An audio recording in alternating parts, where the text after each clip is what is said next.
నమస్తే, welcome to AK news. ముందుగా headlines.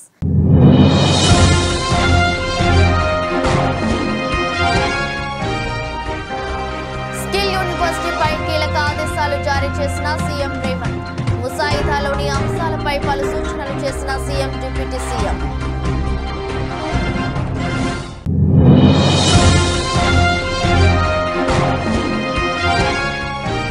రాష్ట్ర వ్యాప్తంగా వైసీపీ సానుభూతి పనులను చంపుతామని సందేశం పంపినట్టుందన్న వైఎస్ జగన్.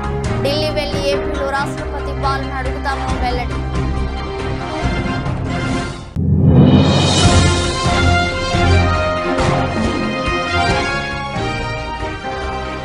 నిండుకుండల మేడిగడ్డ. కాంగ్రెస్ పై కేటీఆర్ విమర్శలు. కాంగ్రెస్ కుట్రను తట్టుకుని కాళేశ్వరం ప్రాజెక్టు నిలిచిందన్న కేటీఆర్.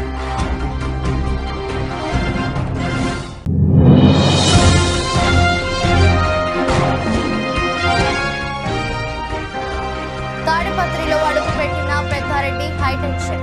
పిఎస్ లో షూరిటీలు సమర్పించేందుకు తాడిపత్రికి వచ్చిన పెద్దారెడ్డి.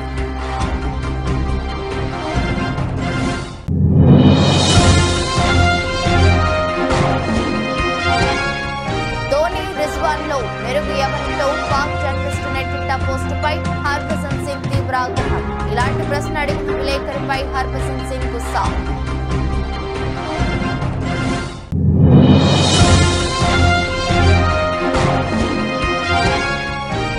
ఈక్విటీ మార్కెట్లో 4 రోజుల ర్యాలీకి బ్రేక్. వారం మొత్తం మీద 85.31 పాయింట్లతో లాభపడ్డ సెన్సెక్స్. 28.75 పాయింట్లతో లాభపడ్డ నిఫ్టీ. తెలంగాణ ముఖ్యమంత్రి రేవంత్ రెడ్డి శుక్రవారం సాయంత్రం సచివాలయంలో అధికారులతో సమావేశమై స్కిల్ యూనివర్సిటీపై చర్చించారు.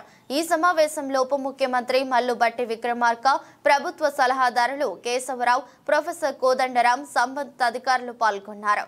స్కిల్ యూనివర్సిటీ ఏర్పాటు ముసాయిదాపై సమావేశంలో చర్చించారు. ఈ సమావేశంలో కీలక అంశాలపై చర్చించారు. ఢిల్లీ, హర్యానా తరహాలో తెలంగాణలో స్కిల్ యూనివర్సిటీకి ముసాయిదాను అధికారులు సిద్ధం చేశారు. ఈ అసెంబ్లీ సమావేశాల్లోనే స్కిల్ యూనివర్సిటీ బిల్లు పెట్టే ఆలోచనలో ప్రభుత్వం ఉంది. ముసాయిదాలోని అంశాలపై CM Revanth Reddy, deputy CM Mallu Bhatti Vikramarka పలు సూచనలు చేశారు. యూనివర్సిటీలో సర్టిఫికేషన్ కోర్సులు, డిప్లొమా కోర్సులకు సంబంధించి ముఖ్యమంత్రి, ఉప ముఖ్యమంత్రికి అధికారులు వివరించారు. కోర్సుల విషయంలో డిమాండ్ ఎక్కువగా ఉన్న రంగాలపై ఎక్కువ దృష్టి పెట్టాలని ముఖ్యమంత్రి సూచించారు. యూనివర్సిటీ సంస్థాగత నిర్మాణంపై కీలక సూచనలు చేశారు.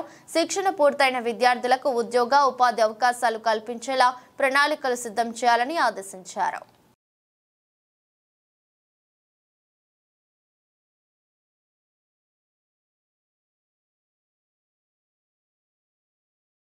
తెలంగాణ ముఖ్యమంత్రి రేవంత్ రెడ్డి శనివారం రాజీవ్ గాంధీ సివిల్స్ అభయహస్తం పథకాన్ని ప్రారంభించారు. సివిల్స్ ప్రిలిమ్స్ పాస్ అయిన రాష్ట్ర అభ్యర్థులకు ఆర్థిక సాయం అందించేందుకు ఈ కొత్త పథకాన్ని అందుబాటులోకి తీసుకువచ్చారు. సింగరేణి సంస్థ ద్వారా ఆర్థిక సాయాన్ని అందించనున్నారు. ఈ క్రమంలో ఉప ముఖ్యమంత్రి మల్లు భట్టి విక్రమార్క, మంత్రులు సీతక్క, పొంగులేటి శ్రీనివాసరెడ్డి, కోమటిరెడ్డి వెంకటరెడ్డి, జూపల్లి కృష్ణారావు, ప్రభుత్వ ప్రధాన కార్యదర్శి శాంతి కుమారి, సింగరేణి సీఎండి బలరాం పాల్గొన్నారు. అంతకుముందు సివిల్స్ ప్రిలిమ్స్ పాస్ అయిన రాష్ట్ర అభ్యర్థులతో ముఖ్యమంత్రి ముఖాముఖి నిర్వహించారు.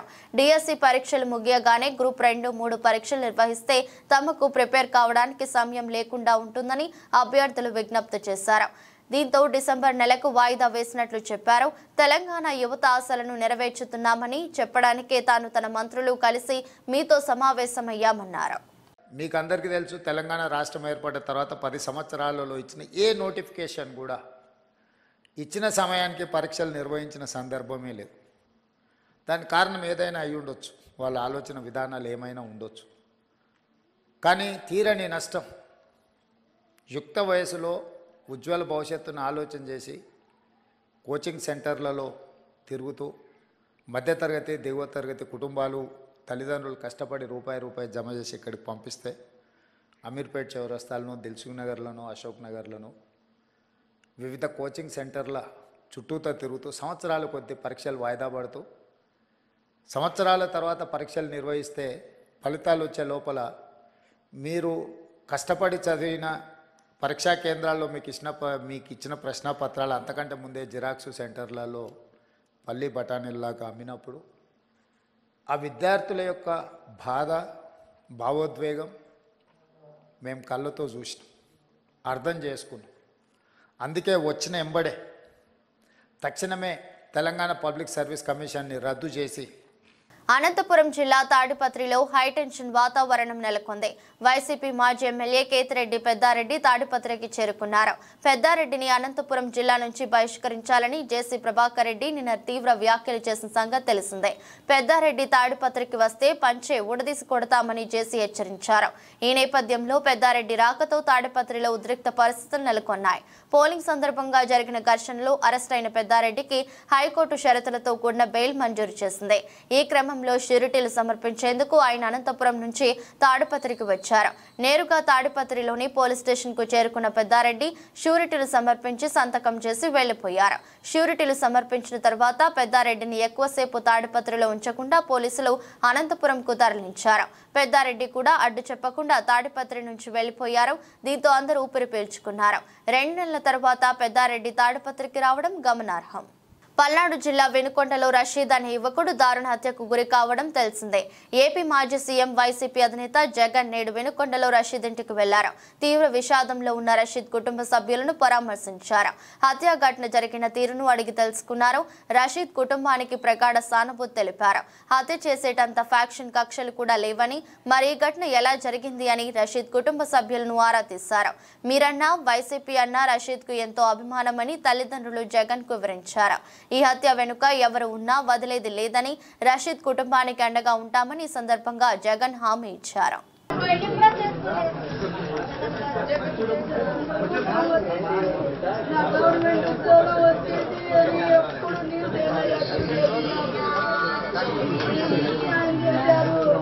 నా బిడ్డకి న్యాయం చేయండి.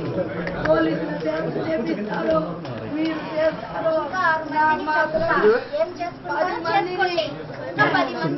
ఫోన్లు చేసి బెదిరిస్తున్నారు. వీళ్ళు అనుకుంటే అన్ని నీళ్ళు చేపిస్తున్నాడు. వీళ్ళిద్దరికి మేము కాన నేనుండా మీ అన్ని నీళ్ళు చేపిస్తున్నాడు. టీడీపీ గుండాగా ప్రోత్సహిస్తున్నాడు. గంజాయి తాగి వాడి మీద 3 కేసులు ఉన్నాయి. పోయిన అదే రోజు ఇంకొక అబ్బాయిని గొంతు కోసాడు. ఈసారి నా కొడుకుని టార్గెట్ చేశాడు. కేవలం పార్టీ వల్లే, నాకేం కక్షలు లేవు. వాడి ముఖం మేము చూసే ఎరగమయ్యా. ఆయన పని ఏందో ఆయన ఏందో తీరిపోతాడు వస్తాడు. అప్పుడు కూడా షాపుకనే పోయాడు.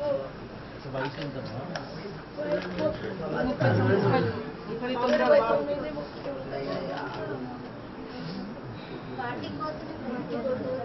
హైదరాబాద్ లో ఉద్యోగం వల్ల వదులుకొని కోసం అని వచ్చారు.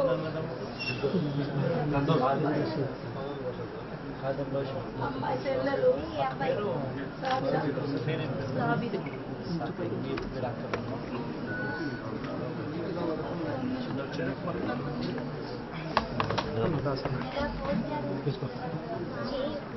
రాష్ట్రంలో ప్రజలకు పథకాలు అమలు చేయని చంద్రబాబు వీటన్నిటి నుంచి దృష్టి మరల్చేందుకు ప్రజల్లో భయాందోళన సృష్టించే కార్యక్రమాలకు తెరలేపారని వైసీపీ అధ్యక్షుడు జగన్ అన్నారు. చంద్రబాబు ఈ మాదిరిగా దాడులు చేస్తూ అన్యాయాలు చేస్తూ దిగజారిన రాజకీయాలు చేస్తున్నాడని విమర్శించారు. ఖచ్చితంగా వీటిపై నిరసన తెలియజేస్తాం. అసెంబ్లీ సమావేశాల ప్రారంభంలో ఉభయ సభలను ఉద్దేశించి గవర్నర్ ప్రసంగించే సమయంలో తప్పకుండా అడ్డు తగులుతాం.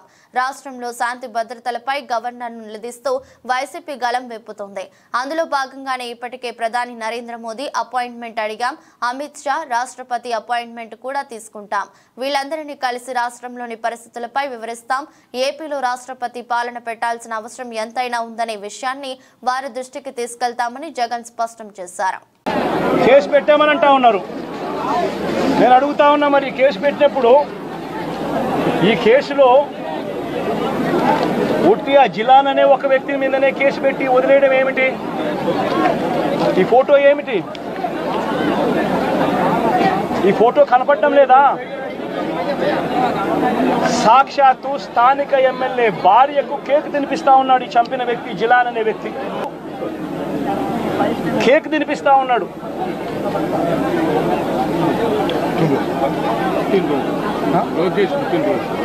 లోకేష్ పుట్టినరోజు నాడున వీళ్ళు కేక్ కట్ చేయడము, ఆ కేక్ మళ్ళీ ఈ జిలాన్ అనే వ్యక్తి ఎమ్మెల్యే భార్య కేక్ తినిపించడం. మరి ఇంత దారుణమైన ఇంత సత్సంబంధాలు కలిగిన వీళ్ళు ఇది ఎమ్మెల్యేతో ఫోటో,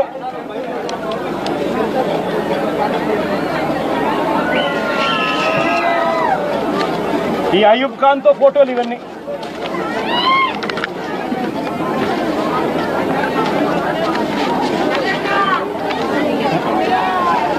ఇది షబీం ఖాన్తో ఫోటోలు.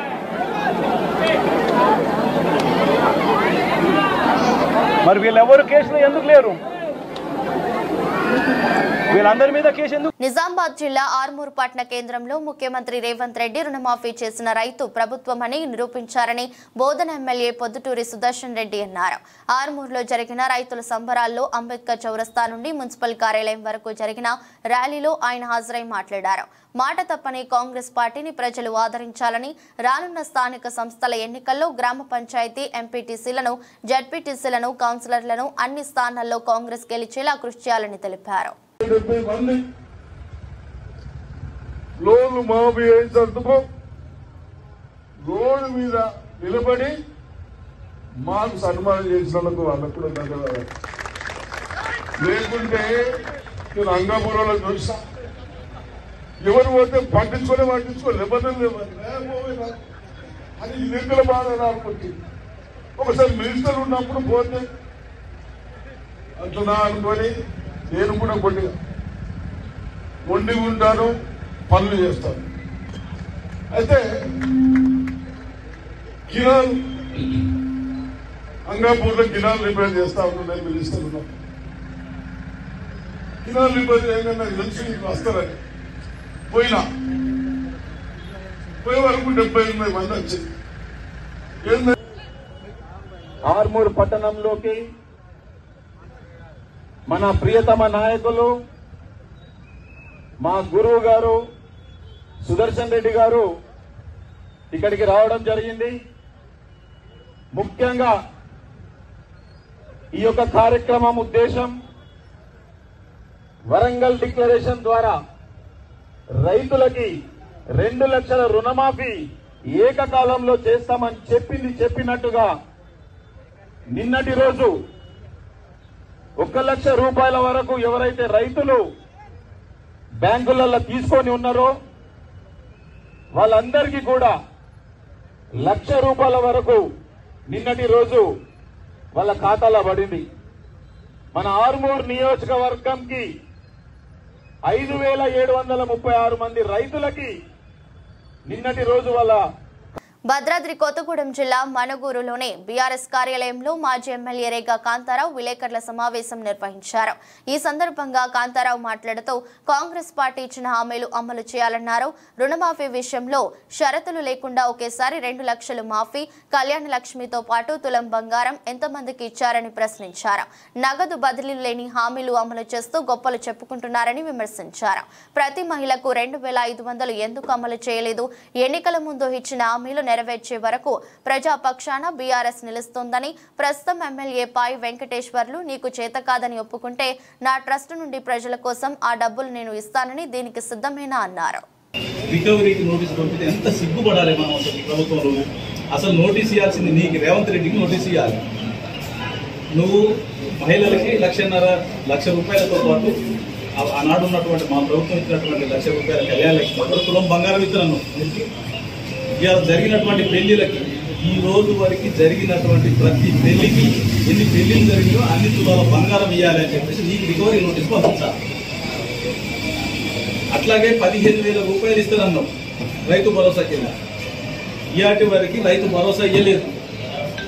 15,000 రూపాయల చొప్పున 70 లక్షల మంది రైతులకి రైతు భరోసా ఎంత అవుతా ఉందో రికవరీ కోసం నీ ప్రభుత్వానికి నోటీస్ ఇవ్వాలి. అట్లాగే పిల్లలకి సైకిల్ మోటార్లు ఇస్తానన్నావు, స్కూటీలు ఇవ్వలేదు. మరి ఎంతమంది స్కూళ్ళలో పిల్లలు ఉన్నారో వాళ్ళందరికీ సైకిల్ మోటార్లు ఇవ్వమని చెప్పేసి ఎంత డబ్బు అవుతుందో రికవరీ నోటీస్ నీకు పంపించాలి. ఏం వదిలిపెట్టి ఈ ముసలోళ్ళ దగ్గర రికవరీ నోటీస్ అంటే సిగ్గుపడాలి ప్రభుత్వం. అసలు నిజంగా 1 లక్ష రూపాయల కోసం ఏదో మేము సాధించడమని చెప్పేసి చెప్పుకోవడం అంటే ఎంత సిగ్గుమాలిన పని అంటే నిజంగా మేధావులందరూ సిగ్గుపడతా ఉన్నారు చాలా మంది. ఎక్కడి ప్రభుత్వం ఇదేం కదా అని చెప్పేసి. అంటే ఇంత దిగజారినటువంటి పనులు చేసుకుంటా మేమేదో గొప్పలు చేసినాం, ఇవాళ రుణమాఫీ చేస్తామని చెప్పి 2 లక్షల రుణమాఫీ బేషరతుగా ఎటువంటి కండిషన్స్ లేకుండా బేషరతు ఇవ్వాలి అని మేము టీఆర్ఎస్ పార్టీ పక్షాన డిమాండ్ చేస్తాము. 100 సవా లక్ష కారణాలు చూపెడతా ఉన్నారు.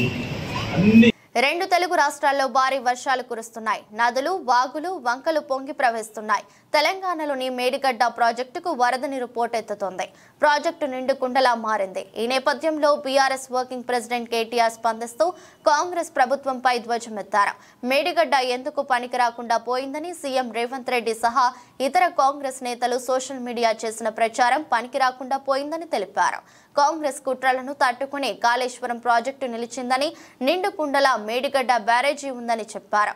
కాళేశ్వరం కొట్టుకుపోయింది, మేడిగడ్డ కుంగిపోయిందంటూ కాంగ్రెస్ పార్టీ వందలాది యూట్యూబ్ ఛానళ్లు నెలల పాటు దుష్ప్రచారం చేశాయని, వాళ్ల కుళ్ళు కుతంత్రాలకు కడిగిస్తే లక్షల క్యూసెక్కుల నీరు మేడిగడ్డ వద్ద ప్రవహిస్తోందని తెలిపారు. కేసీఆర్ మీద కక్షతో కాళేశ్వరం మీద బురద చల్లే ప్రయత్నం చేస్తే మీరు చరిత్రహీనులుగా నిలిచిపోవడం ఖాయమని కేటీఆర్ చెప్పారు.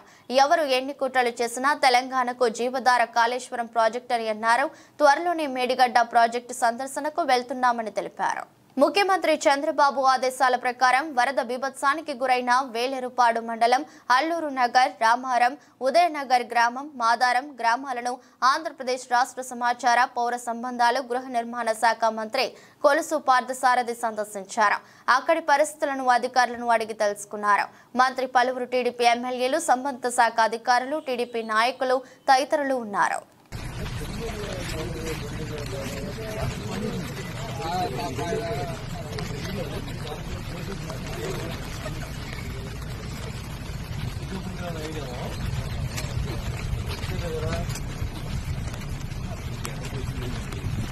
అంబేద్కర్ కోనసీమ జిల్లా పి గన్నవరం నియోజకవర్గం అంబాజీపేట మండలం ఇసుకపూడి గ్రామానికి చెందిన సరెల్ల వీరేంద్ర కుమార్ ఒక ఏజెంట్ ద్వారా ఈ నెల 10వ తేదీన ఖత్తర్ వెళ్లాడు. అక్కడి నుండి అతన్ని సౌదీ అరేబియాకు తీసుకువెళ్లి ఎడారిలో వదిలి ఒంటెలకు కాపరిగా ఉంచారు. ఒక ఏజెంట్ 1,70,000 రూపాయలు తీసుకుని నన్ను ఖత్తర్ పంపించాడని వీడియోలో తెలిపాడు. వెళ్లినప్పటి నుండి అతనికి తిండి లేక, నీరు లేక అలమటిస్తున్నానని వాపోతున్నాడు. మరియు రక్తపు వాంతులతో తన ఆరోగ్యం క్షీణించిందని, నన్ను ప్రభుత్వం తిరిగి స్వదేశానికి తీసుకురావాల్సిందిగా వేడుకుంటున్నాడు. నా పేరు సరెల్ల వీరేంద్ర కుమార్ అండి. నేను ఒక ఏజెంట్ ఖత్తర్ అని చెప్పి ఖత్తర్ తీసుకొచ్చి అక్కడి నుంచి సౌదీ అరేబియా తీసుకొచ్చేసారండి ఎడారిలోకి. నేను ఈ నెల 10వ తారీఖున వచ్చానండి ఖత్తరు.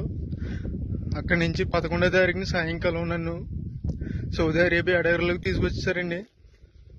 అక్కడ ఆ బాబా నన్ను 4 రోజులు ఉంచుకుని సౌదీ అరేబియాలో ఇంకా చాలా దూరంలో తీసుకొచ్చి పడేయారండి ఎడారిలోని. నాకు 11వ తారీఖు నుంచి ఇప్పుడు వరకు నాకు ఆరోగ్యం ఏం బాగోలేదండి. రక్తంతో వాంతులు అయిపోతుంది, ముక్కులంటే రక్తం వచ్చేస్తుందండి.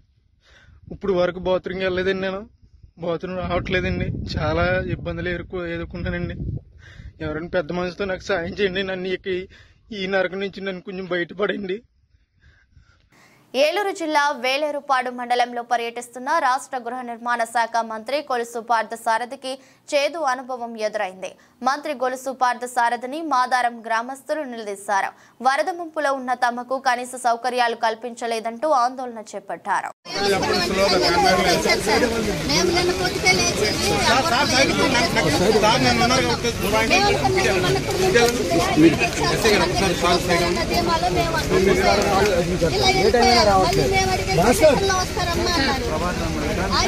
వెళ్ళిపోయారు. సాయంత్రం ఏమైందంటే మాకు ట్యాంకర్ ఇక్కడ ఆపండి సార్ అన్నారు. నేను అడిగాను సార్, నేను వచ్చి విఆర్ఓ గారిని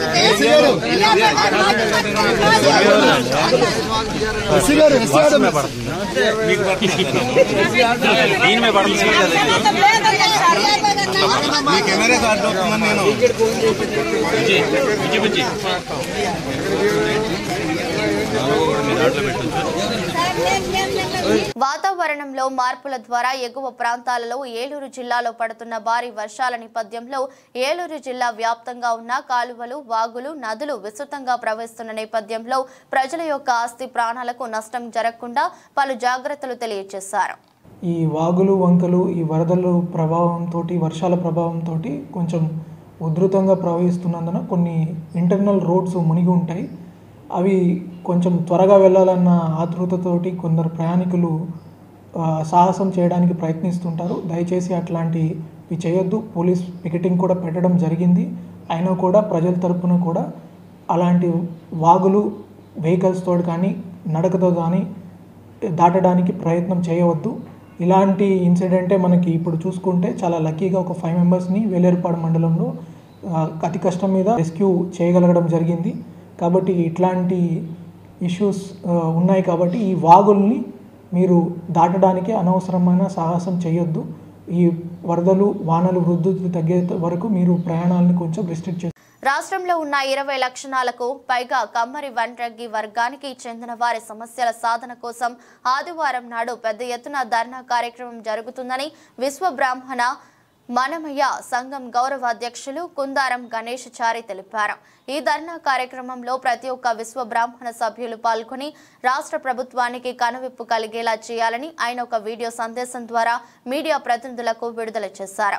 విశ్వ బ్రాహ్మణ వర్గానికి చెందిన కమ్మరి వడ్రంగి ప్రజలు కుల వృత్తులు చేసుకుంటూ దుర్భరంగా జీవితాలు గడుపుతున్నారని ఆయన వివరించారు. వ్యవసాయదారులకు అవసరమైన పనిముట్లు తయారు చేసి అందించడం, అందుకు చాలని డబ్బులతో పడుతున్న బాధలు వర్ణనాతీతంగా పరిణమించాయని తెలిపారు.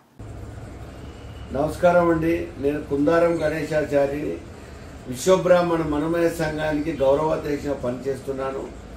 దాదాపు ఒక 15 సంవత్సరాలు కూడా అధ్యక్షుడిగా పనిచేశాను విశ్వబ్రాహ్మణ మనమయ సంఘానికి.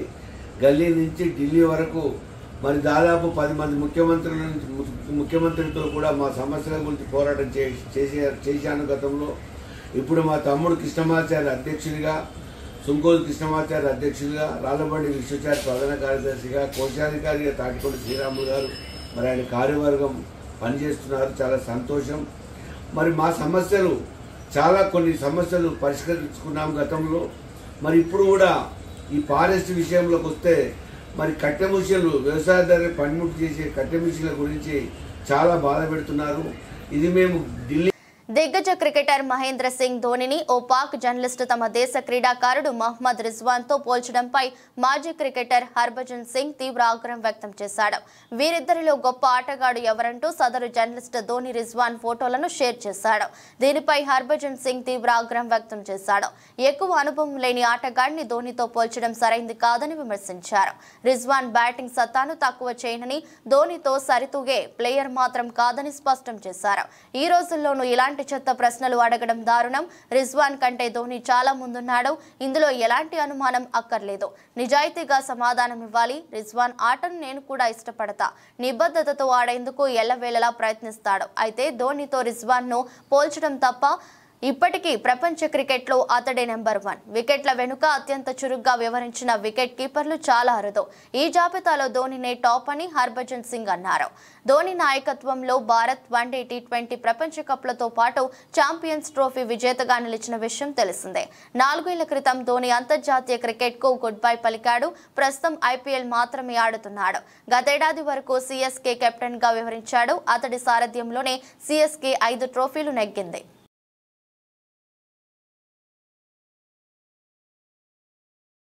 ఈక్విటీ మార్కెట్లో 4 రోజుల ర్యాలీకి బ్రేక్ పడింది. శుక్రవారం ప్రపంచవ్యాప్తంగా ఏర్పడిన అవుటేజ్లో అంతర్జాతీయ మార్కెట్లలో పోటెత్తిన అమ్మకాలకు తోడు ఇటీవలి లాభాలను సొమ్ము చేసుకోవాలన్న ఆకాంక్షతో ఇన్వెస్టర్లు తెగబడి అమ్మకాలు సాగించడం మార్కెట్ను నష్టాల్లోకి నెట్టింది. మార్కెట్ దిగ్గజం రిలయన్స్ కౌంటర్లో జరిగిన అమ్మకాలు కూడా మార్కెట్పై ప్రభావం చూపాయి. అయితే ట్రేడింగ్ ప్రారంభంలో సూచీలు జీవితకాల గరిష్ట స్థాయిలను నమోదు చేశాయి.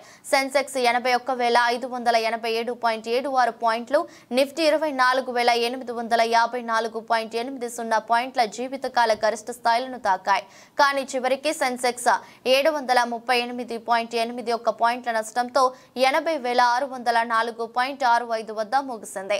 ఇంట్రాడేలో సూచీ 844.36 పాయింట్లు దిగజారి 8,499.10 స్థాయికి తాకింది.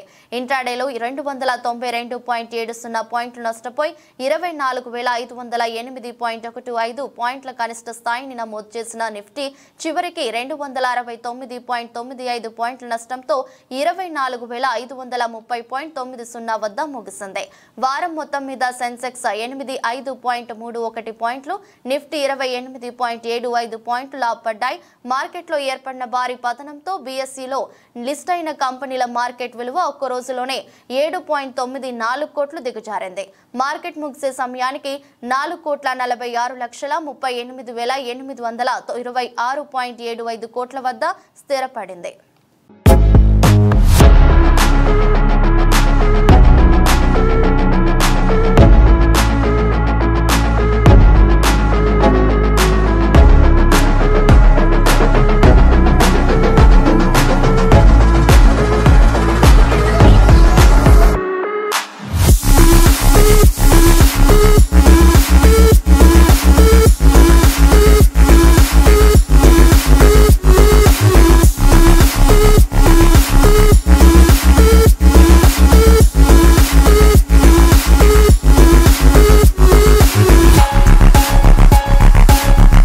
వార్తలు ముగించే ముందు మరోసారి హెడ్లైన్స్.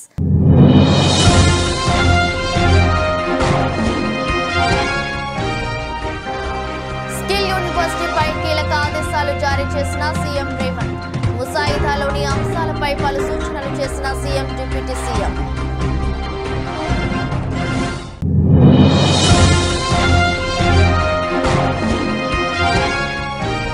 రాష్ట్ర వ్యాప్తంగా వైసీపీ సానుభూతి పనులను చంపుతామని సందేశం పంపినట్టుందన్న వైఎస్ జగన్.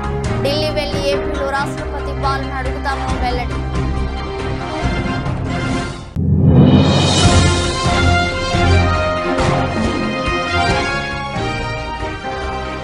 నిండుకుండల మేడిగడ్డ కాంగ్రెస్ పై కేటీఆర్ విమర్శలు. కాంగ్రెస్ కుట్రను తట్టుకుని కాళేశ్వరం ప్రాజెక్టు నిలిచిందన్న కేటీఆర్.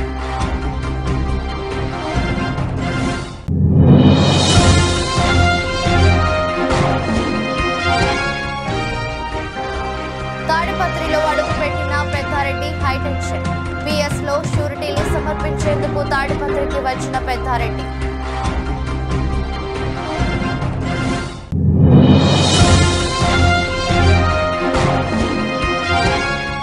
ధోని రిజ్వాన్ లో మెరుగు ఎవరితో పాక్ జర్నలిస్టు నెట్టింట పోస్టుపై హర్భజన్ సింగ్ తీవ్ర ఆగ్రహం. ఇలాంటి ప్రశ్న అడిగిన విలేకరిపై హర్భజన్ సింగ్ గుస్సా.